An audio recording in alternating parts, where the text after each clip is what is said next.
This game is a tactician's dream. Lost Eidolons Veil of the Witch is approachable and easy to pick up on the surface, but don't be fooled. Underneath is a deep, nuanced combat system that matches an equally complex world and story with shades of Fire Emblem and challenging runs that reward strategic thinking. After some time in early access, the full release is here for PC, console, and Switch. So in this video, I'll break down the story, systems, and features while sharing my experiences and honest take on whether this strategy RPG is really worth your time. For transparency, I did receive an early preview copy of this to play and review. Lost Eidolons Veil of the Witch drops you into mysterious circumstances immediately. A vague letter addresses a difficult quest and the search for someone named Silvio. That'll have to wait though, as you wake up in a dense mist, shipwrecked, surrounded by the undead, and with no memory of who you are. Not the most original setup, sure, but the world building underneath makes it stand out more than you might think. This is actually a bit of a theme in this game, familiar foundations and mechanics that hide much deeper layers. Something you'll see throughout this video. And while there is a previous Lost Eidolons game, Veil of the Witch tells a completely standalone story. You don't need to have played that one to follow what's going on here. So what is this mist exactly? Something called the Crossroads, a veil between worlds, where an ancient, almost godlike being known as an Eidolon has intervened to spare you from death. But nothing comes for free, of course. You're now bound to this Eidolon as its champion, with a cryptic command to go forth and fight to reclaim your life. As each run unfolds, you'll start piecing together fragments from your past, the mystery of the island and the undead that plague it, as well as an empire torn apart by civil war. And at the center of it all, the Eidolons, powerful beings who use mankind as pawns in their own celestial games. It's a surprisingly heavy narrative setup, with more dialogue and character interaction than I expected going in. Conversations are frequent, and characters have a variety of backgrounds and motives for being where they are. Luckily, one of many great quality of life features I'll touch on later is that you can autoplay dialogue or skip it completely if it's not your thing.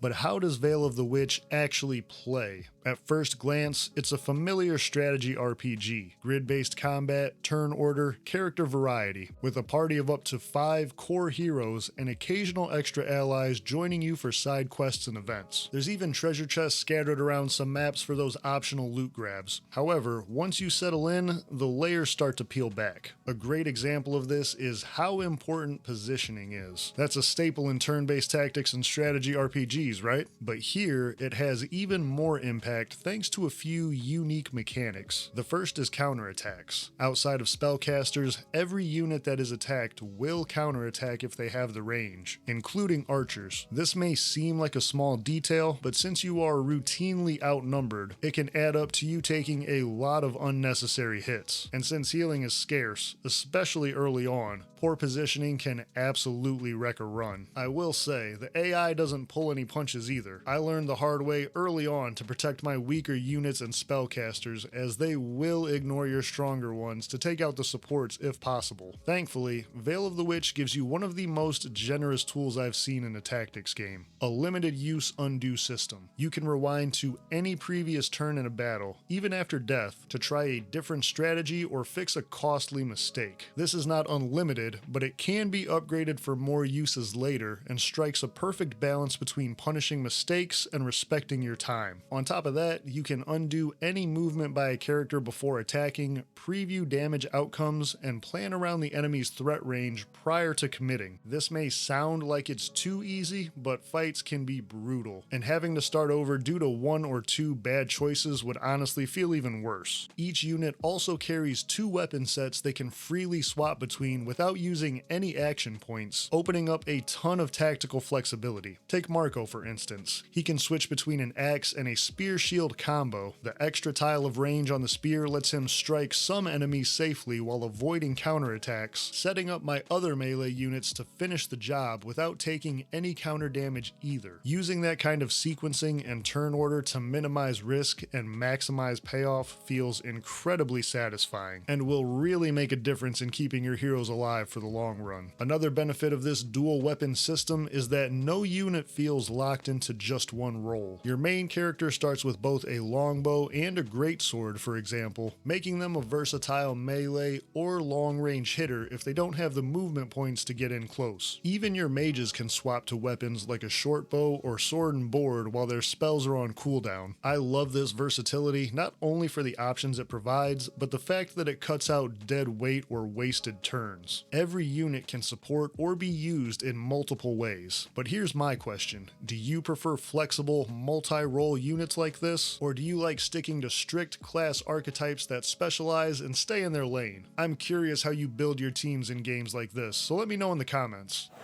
Another layer of combat is a rock, paper, scissors style system that's applied to weapons and armor. Leather armor is vulnerable to blades, plate armor to axes, and cloth is vulnerable to spears and bows. If that sounds like a lot to remember, don't worry, it's always on screen during combat and easily identified by the armor icon on units turning red when vulnerable. If you need details in the moment, the game's character info screens are excellent, showing armor vulnerabilities, statuses, and full skill lists for enemies and allies alike. Between weapon choice, counters, and armor types, your tactical decisions gain even more depth. Every attack is like a trade-off between risk and reward. Larger enemies and bosses take that one step further. They feature rotating weak spots, each vulnerable to specific weapon types or magic. Hit all three in a single turn and you'll break the unit, confusing them and removing their ability to counterattack. But those vulnerabilities change every round, forcing you to adapt and stay on your toes. Trust me, these bosses and even the beefier enemy types are tough. You'll need to utilize these weak spots to defeat them. It's yet another piece of the chess game that keeps battles engaging and the tactician gears turning, with the rewarding payoff of seeing those big boys get taken down. Now, while these larger encounters are a fun test of your strategy, the battlefields themselves could use some flavor. The maps lean more towards function than flair. You'll find some environmental effects like water increasing lightning damage, or thickets which can be set on fire, providing a defense boost, but after a few runs, most maps start to blend together outside of their biome style. There's no vertical elements in the terrain or standout features to make these flat arenas feel distinct most of the time, and that sameness will begin to show the more you play. However, something that helps to break this up is a surprising variety and range of scenarios for standard battles. From poison gas creeping across the map, starving hellhounds attacking both sides, or fields of eggs ready to hatch monsters if they aren't destroyed, the different twists and choices that are presented were a welcome surprise and held off that repetitive feeling for quite a few hours. In addition, enemy variety ramps up as you go, with new types of undead inflicting special statuses, hordes of mutated monsters, and Imperial soldiers with a growing arsenal of weapons and spells to make things difficult. While the maps themselves didn't necessarily stand out, these varied circumstances really added a lot of enjoyment to the experience. All of these systems, positioning, counters, weapon swaps, vulnerabilities, and weak spots, work together to make each fight feel layered and meaningful. But there's one more combat element that links on-the-field strategy with long-term growth: partnerships. Throughout your runs, characters can form bonds with one another, unlocked through events or conversation. These partnerships aren't just story fluff, they grant in-combat bonuses like extra damage and buffs for allies fighting nearby. At higher levels, they can even trigger follow-up attacks, critical hits, or automatic healing, giving a real tactical incentive to carefully plan your positioning on the field. And here's the best part: these partnerships don't just affect a single battle. The bonds persist between runs, feeding directly into the meta progression systems. They're also key to unlocking more powerful weapons and classes for your main character, adding variety and a valuable Swiss Army knife to tailor your playstyle for future runs. But that's just the start. Veil of the Witch's deep roguelike-style progression is split into two layers: what you gain during a run and what carries over between them. After expeditions, you'll return to the main hub, a nearly abandoned village on the island that's been fighting off the undead for months. This acts as your base camp, where you can have optional conversations with your party to learn more about the lore, check the records of your runs, or spend resources to upgrade your character characters and equipment, including promoting party members to gain access to new, more powerful skills. The Altar of Flame is where your long-term power really comes together. Sacred embers gathered during runs can be invested here to grant persistent buffs, from improved stats for weapons and armor to increased item rarity chances and even extra undo charges in battle. This is the core of the traditional roguelike power creep system, making fights that felt impossible early on much more manageable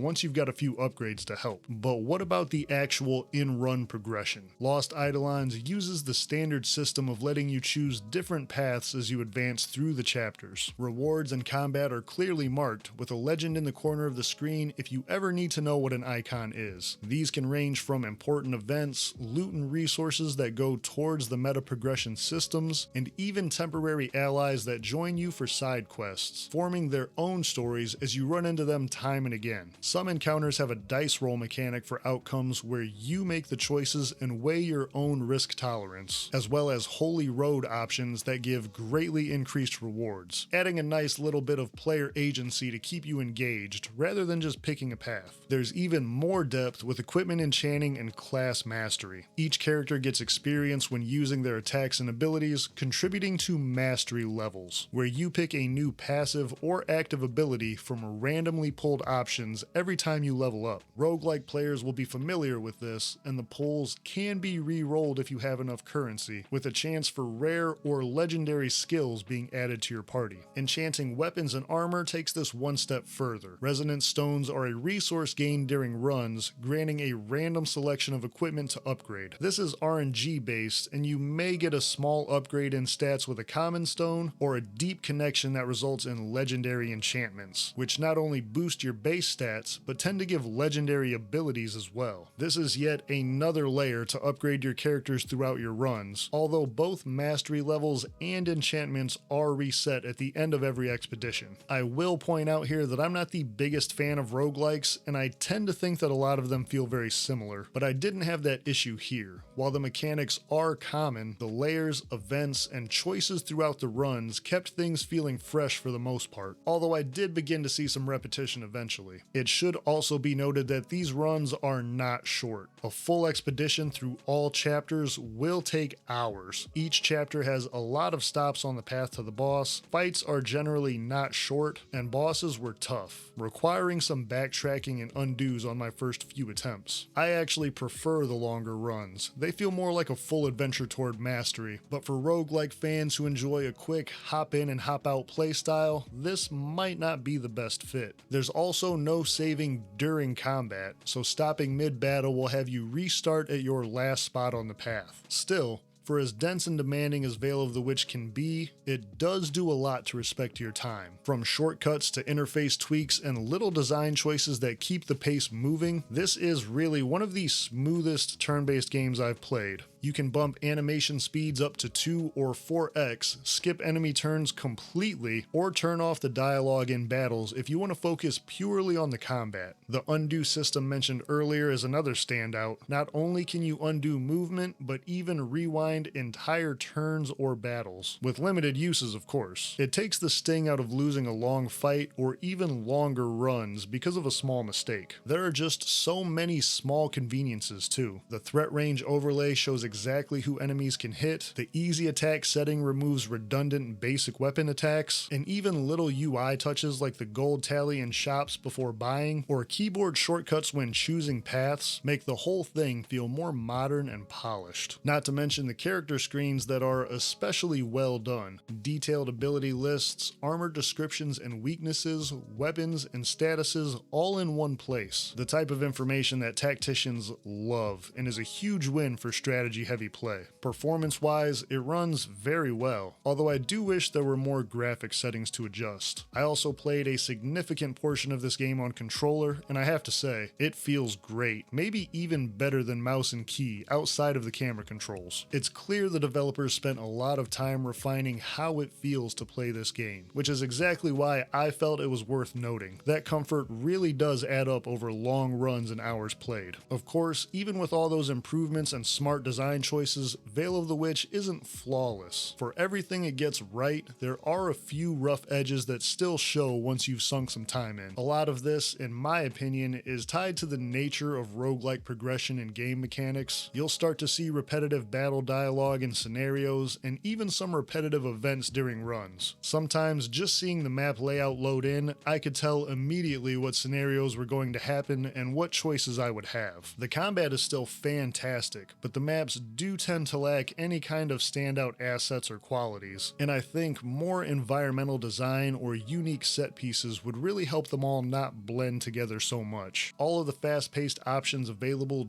do soften the blow of having to start over, but progressing through all the chapters and fighting the bosses again still takes a pretty decent chunk of time, and can feel a little rough. Despite those issues, Veil of the Witch nails what so many tactical RPGs struggle with, making every fight feel tense and deliberate without bogging you down. Even with some of the tropes and repetition, the world, story, and gameplay is strong enough to form its own unique identity, and I ended up constantly wanting to come back for one more run. It's a great reminder of how far quality of life and smooth play can elevate an experience, and I would love to see more tactics games take notes and implement the features that are here. If you enjoyed this review and are interested in more coverage of turn-based tactics or strategy games, consider subscribing to the Grid Commander channel. That is exactly what I cover here.